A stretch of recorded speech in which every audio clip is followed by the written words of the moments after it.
Hey everyone, Rachel Run 180. Look, way overdue. This, everyone, is a right hip joint. So this is basically what we call the right hemipelvis, so the right ilium. And then this is the head of the femur. This is the top of your leg bone, and it fits in there, and we call that the hip joint. Everyone, what I want to do today, I mean, it can get quite complicated, but I'm going to try and keep it nice and simple. Okay, so there are three main areas that you can get, let's call it hip pain, but you're probably not even getting hip pain. You're probably getting something to do with your lower back, or you're getting something to do with an area called your sacroiliac joint.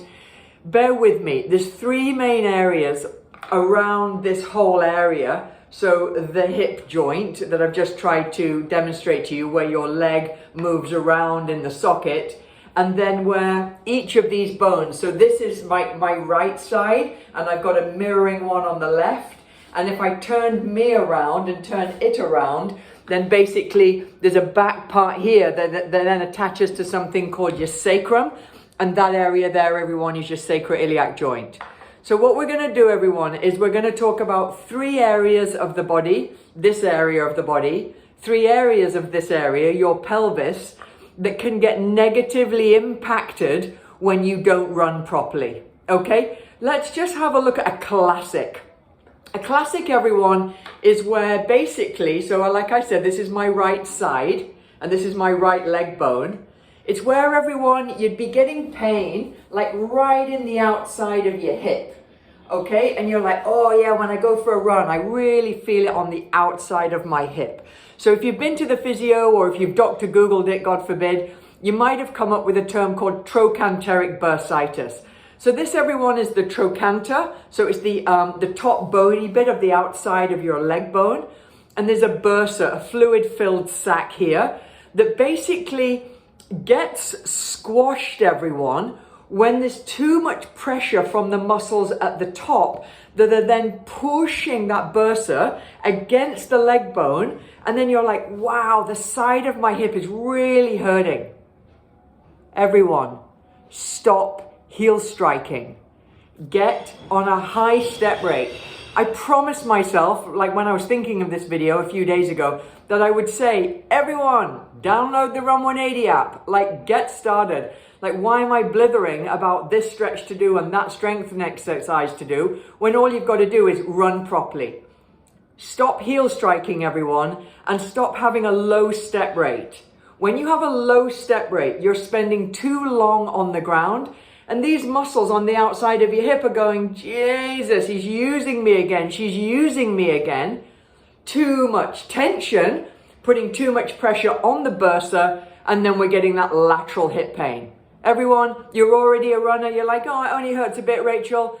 Wonderful. Still change your step rate. I've got 3 programs on the app, new, injured, and active. If you're already a runner and it only hurts a bit, wonderful. Just go to active, or maybe try the injured section so you'll learn sort of why, more information about why you get injured. Everyone, if you've got pain on the outside of your hip, basically you're putting too much pressure on these lateral hip muscles and it's causing compression of the bursa on the outside. Wonderful. Don't do that. Start on the Run 180 app. Get onto a quicker step rate. You're going to be landing in your forefoot. You're going to have less ground contact time. And these lateral hip muscles are going to be like absolutely champion. Quick stretch, everyone. If that is your naughty pain, basically all you're going to do is the affected leg, you cross it over the other one and you sit down super low because you're trying to stretch that area. The other way of doing it, that right leg goes behind the left leg and then it's a big side stretch. So you're getting a big stretch down that side. How long? My dad would say, how long is a piece of string? The more, the merrier, everyone. Okay, cool. So that's number 1. Number 2, hip pain. Not the best one to have, everyone, sorry. It's where you're getting groin pain. So you're literally getting pain right in your groin. Because if that's the case, it might be that you've actually upset the ball and socket joint of your hip. Okay? Again, everyone, heel striking. There's no shock absorption. I don't care what the shoe companies are saying. because it's basically not actually proven to be so, as it were. Yeah, so your body weight slamming down on the ground 7 times your body weight because of the speed that you're going at, running versus walking, and you're whacking that through your heel, that in my previous videos I was showing you this 0 shock absorption. Everyone, get in your feet. 1, 2, 1, 2, 1, 2. Use your feet. Don't use your heels. If you're using your heels, everyone, you're on a low step rate. You're putting tension all the way up from your heel, through your tibia, through to your femur, your hip bone, and then you're whacking basically your ball and socket joint, your hip joint. Okay? Not great, because there's pressure sensitive structures in here. It's called your labrum, and obviously the lining of the ball and socket joint itself, and you might just be bloody irritating it. So stop irritating it by getting onto a higher step rate. Okay?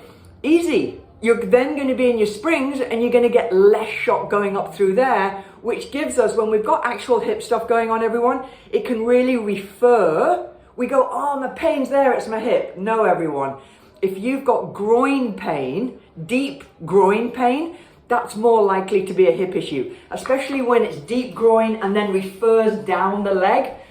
That's when you really need to get off your heel and get onto a quicker step and use your foot. Okay, great. So if that's the issue with your hip, we've got to do heaps. We've got to open the hip. We've got to strengthen the glutes, glutes, glutes, glutes, glutes. What are you doing? Squats, lunges, weighted squats, deadlifts, burpees, you name it. Wonderful. Do them all. I do them daily, everyone. So get on with your strength exercises. I've got a Run Strong video. It's free. It's 5 minutes. It's all about the glutes. But if you have specifically got that, ouch, Rachel, it's really sore at the front of my hip, then we've got to get your hip flexors open and we're going to repeat that side stretch. Also the adductors. All of these, everyone, are in my Run Long video, 5 minutes, which you do after your run. Run Strong is before your run Long is after your run. Activation, mobilization, boop, boop, like really awesome. Okay, but to recap, if you've got that deep groin pain, everyone, you want to be doing your hip flexor stretch, which is the one that we've done before, right leg, that would go back, engage that glute, hand up in the air and over. We want to do the adductor stretch, which is where you're wide and you're doing your twisties. And then we want to be doing that one that I've just shown you, right leg over, deep stretch to get into those lateral hip muscles. Okay, cool. So that's number 2. Number 3, everyone, I had it when I was younger. Naughty.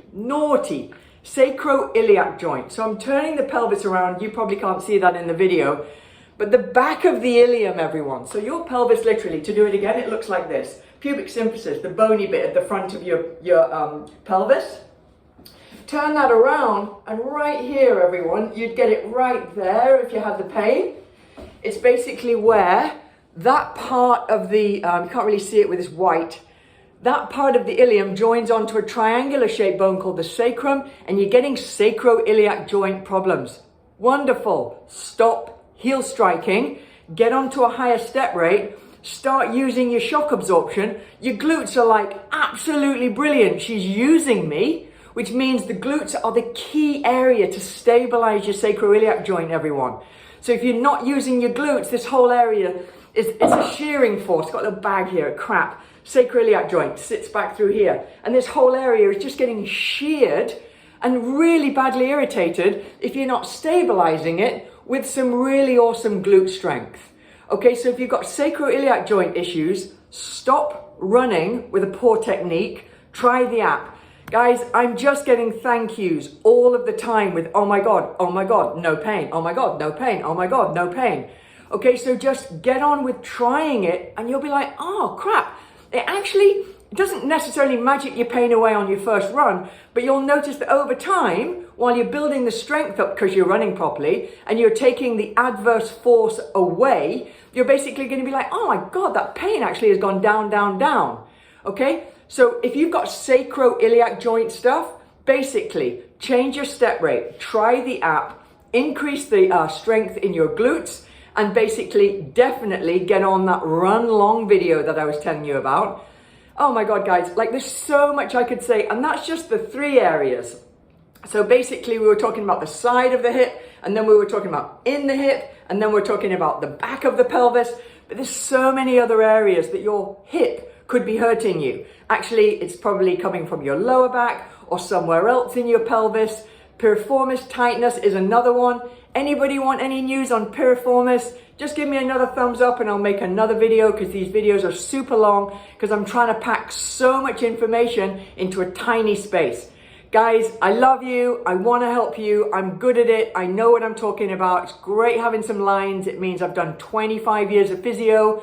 Okay, so come and use me. Everyone goes, oh, I don't want to trouble you, Rachel. I'm here for question and answers, everyone. Okay, cool, yeah? Let me know any questions that you've got on your hip stuff that I haven't quite covered there. But the easiest thing I can tell you, try the app. It's probably going to fix the issues anyway. Okay, I'm confident in that. It's awesome. And it's not an opinion I have, everyone. I know that a lot of you know this, but it's basically just the bloody running science. You know, I'm Google Australia's physiotherapists. They're all young and fantastic. Why were they all coming in injured? This is 7 years ago, guys. I've been researching this stuff for a long time. And basically one of the fundamental things that you can do to positively affect your body while you're running is to run properly. Don't want to sound like a weirdo, but basically that's what the science told me. And running properly is just, imagine if you were like barefoot on trail. You'd be doing like, okay, trail, yeah, a bit crumbly, yeah, what am I going to do? You're going to do quick, light, short steps, everyone. That's running naturally. Boom, shaka. Okay, cool, over and out. It's a long-awaited video. Thanks so much for your patience. And give me any areas of the body that you want me to cover injury-wise, because I just want to talk to you guys. Okay, awesome, awesome, awesome. Over and out.